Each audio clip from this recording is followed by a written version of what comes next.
बात करते हैं आयोनिक सॉलिड की प्रॉपर्टीज़ की।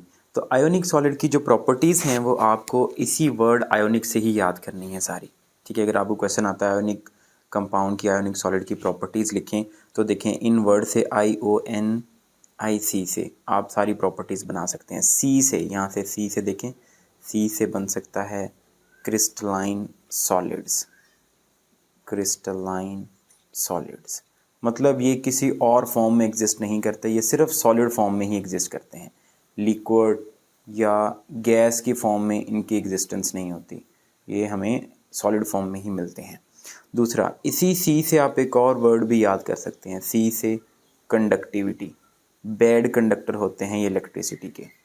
अगर सी से आप कंडक्टिविटी देखें तो ये बैड कंडक्टर हैं इलेक्ट्रिसिटी के। हाँ, लेकिन अगर ये सॉल्यूशन की फॉर्म में या अगर ये आपको लिक्विड फॉर्म में नज़र आए तो इनमें कंडक्टिविटी हो सकती है due to translatory motion. Due to translatory motion, ये आपका MCQs हो सकता है। ठीक है, ट्रांसलेटरी मोशन। अच्छा, अब देखें सी के बाद क्या होता है, डी। अब आपको अगली प्रॉपर्टीज ऐसे, और सी से पहले बी, तो बी सी डी ऐसे। डी से आपने इसके याद रखने हैं डिफेक्ट्स, आयोनिक के डिफेक्ट्स। तो मेनली दो डिफेक्ट जो है वो आयोनिक कंपाउंड में आपको दिखने को मिलेंगे। एक होता है हमारे पास फ्रेंकल और एक है आपके पास शॉर्ट की।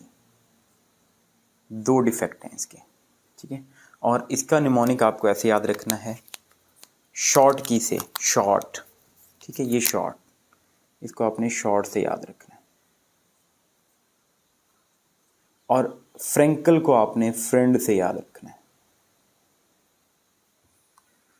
शॉर्ट की में मतलब आपके पास जो आयोनिक सॉलिड्स होंगे ना, जो आयोनिक सॉलिड्स का लैटस होगा आपके पास, जो आयोनिक सॉलिड का लैटस है,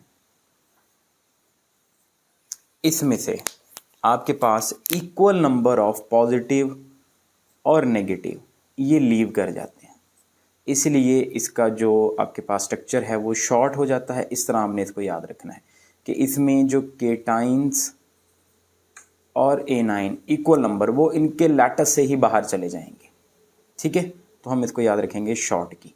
और दूसरा आपने इसकी एग्जांपल याद रखनी है स्टार्ट से, एस से स्टार्ट। स्टार्ट में पीरियोडिक टेबल के आपके पास अल्कली मेटल्स हैं, तो अल्कली मेटल्स की एग्जांपल, जैसे सपोज करें अल्कली मेटल है पोटासियम, सोडियम, सीजियम, तो caesium chloride, sodium chloride, potassium chloride, ये इसके एग्जांपल्स आ जाएंगे। ठीक है, तो स्टार्ट ऐसे, एस से स्टार्ट, पीरियोडिक टेबल के स्टार्ट में। ठीक है, पीरियोडिक टेबल के स्टार्ट में अल्कली मेटल्स, तो इस तरह आपको इसकी एग्जांपल भी याद हो जाएंगे। अब फ्रेंड जो है वो आपको पता है कि छोड़ के नहीं जाते, बस इधर उधर हो जाते हैं। तो यहाँ से आपको ये याद रखना है कि इसमें पॉजिटिव नेगेटिव ऐसे। ठीक है, पॉजिटिव नेगेटिव ये सिर्फ अपना लैटस चेंज करने, मतलब अपना जो साइट है वो चेंज करेंगे। मतलब यहाँ से स्पेशली जो केटाइंस होते हैं वो यहाँ से मूव करके मतलब इधर इस जगह पर आ जाएंगे। अगर हम बाकी क्रिस्टल इसका बना लेते हैं यहाँ पर, ठीक है, ये देखें ऐसे बाकी क्रिस्टल अगर हम बनाएं तो इधर नेगेटिव पॉजिटिव पॉजिटिव, तो ये सिर्फ अपनी साइड चेंज करेंगे, थोड़ा सा जो इनकी लैटस साइड्स होती हैं वो चेंज करेंगे। तो इस तरह आप इसके निमोनिक को याद रखेंगे कि फ्रेंड कभी छोड़ के नहीं जाते, बस वो एक जगह से दूसरी जगह से थोड़ा दूर हो जाते हैं, लेकिन वो छोड़ के नहीं जाएंगे, यहाँ छोड़ के जाएंगे। ये शॉर्ट की से आपको याद रखना है। अब ज़माने में आजकल के ज़माने में भी फ्रेंड्स हैं। ठीक है, पुराने ज़माने में तो आप सुनते होंगे ना कि फ्रेंड्स, इस ज़माने में भी कहता है मौजूद हैं। तो ये इस तरह आप जिंक और Ag से इसकी एग्जांपल्स जो हैं वो सिर्फ ये ज़्यादातर जिंक और सिल्वर से रिलेटेड ही इसकी एग्जांपल्स होती हैं। तो जिंक से रिलेटेड जिंक सल्फाइड, Ag से रिलेटेड AgCl, AgBr, ये इसके एग्जांपल्स होंगे। अच्छा, अब ठीक है, ये डिफेक्ट हो गए आपके पास। अब आते हैं यहाँ पर बी से। बी से आपने इसकी ब्रिटल नेचर याद रखनी है। ब्रिटल नेचर, ब्रिटल मतलब जो हमारे पास होते हैं ना ionic solids, ionic solids, positive negative, ये ऐसे जुड़ा हुआ होगा, नेगेटिव होगा, यहाँ पॉजिटिव होगा, इधर नेगेटिव होगा। अगर आप इसके ऊपर कोई फोर्स अप्लाई करते हैं, मतलब अगर आप इसके ऊपर फोर्स लगाते हैं, ऐसे साइड पे कोई फोर्स अप्लाई करते हैं, तो फोर्स की वजह से जो लाइक आइंस है ना, वो एक दूसरे के सामने आ जाते हैं, एक जैसे आइंस, जैसे पॉजिटिव जो है वो पॉजिटिव के सामने आ जाएगा, नेगेटिव जो है वो नेगेटिव के सामने आ जाएगा, और फिर क्या होगा, ये एक दूसरे को रिपेल करेंगे। तो इस रिपेल करने को, इस तरह टूटने को, इसको ब्रिटल नेचर कहते हैं। मतलब ये एक जो इसकी लेयर है वो इस साइड पे चली जाएगी और दूसरी लेयर जो है वो इसकी इस साइड पे आ जाएगी।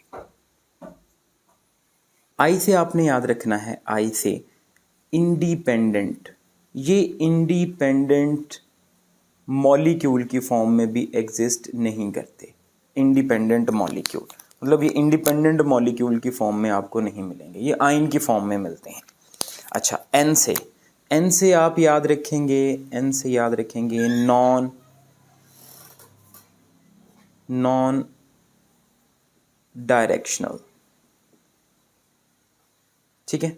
एन से नॉन डायरेक्शनल मतलब क्योंकि ये कंप्लीटली ट्रांसफ़र से बने होते हैं, मतलब एक तरह जैसे NaCl है तो इसमें जो इलेक्ट्रॉन है वो कंप्लीट ट्रांसफ़र से बने होते हैं, इसलिए इनमें कोई म्यूचुअल शेयरिंग नहीं होती, तभी ज़्यादा इलेक्ट्रोनेगेटिव एक इलेक्ट्रॉन को अपनी तरफ नहीं खींच पाता। जैसे सपोज करें HCl अगर होता, HCl तो यहाँ पर क्लोरीन अपनी तरफ इलेक्ट्रॉन खींच रहा था सारे, तो ये डायरेक्शनल था, ये डायरेक्शनल है, ठीक है। ये हमारे पास होते हैं नॉन डायरेक्शनल।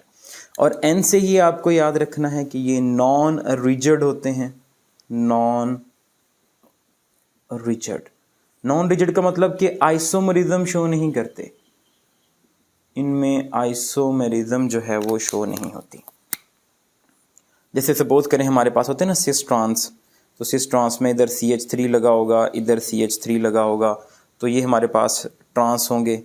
ऐसा इधर कुछ नहीं होता, अब देखो ना ये फिक्स होते हैं यहाँ पर, मतलब ये यहाँ पर रिजिड मतलब फिक्स, वो उस साइड पे ही रहेगा, ये इस साइड पे ही रहेगा। लेकिन जो हमारे पास होते हैं आयोनिक, जैसे सोडियम ये पॉजिटिव है, Cl नेगेटिव है, तो ये अगले एक टाइम में आपको इधर नज़र आएगा, अगले टाइम में ये आपको इधर नज़र आएगा, अगले टाइम में ये आपको इस साइड पर लगा हुआ नज़र, अगले टाइम में ये आपको इस साइड पर लगा हुआ नज़र आएगा। तो ऐसे ये हमारे पास होते हैं नॉन रिजिड। ओ से आपको याद रखना है, ओ से ऑक्यूपाई मिनिमम स्पेस, ठीक है। अच्छा, ओ से ऑक्यूपाई मिनिमम स्पेस मतलब डेंसिटी इनकी ज़्यादा होती है, इनकी डेंसिटीज़ जो हैं वो ज़्यादा होती हैं। अच्छा, अब ओ से आपने स्टार्ट किया, अब ओ पे एंड करेंगे। रेशो, इनकी रेडियस रेशो इनकी ज्योमेट्री के बारे में बताती है, जियोमेट्री। जैसे हमारे पास सीजियम फ्लोराइड है और सोडियम क्लोराइड है, इनकी ज्योमेट्री सेम है क्योंकि इनकी रेडियस रेशो जो है वो तकरीबन सेम है। लास्ट पे आपको याद रखना है, यहाँ से आपने सिर्फ एक S लगा लेना है, तो आइसोमॉर्फिज्म और पॉलीमॉर्फिज्म।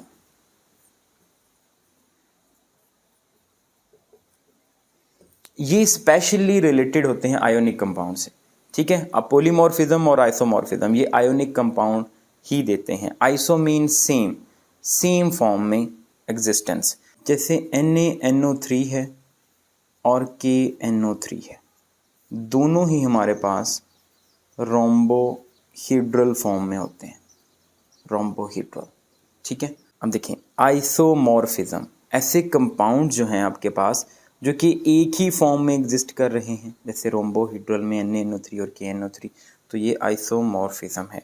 पॉलीमॉर्फिज्म, ठीक है, ये एक ही कंपाउंड एक से ज़्यादा फॉर्म में, जैसे AgNO3 है, तो AgNO3 जो होगा आपके पास वो ऑर्थोरोम्बिक में भी होगा, ऑर्थोरोम्बिक और रोम्बोहीड्रल,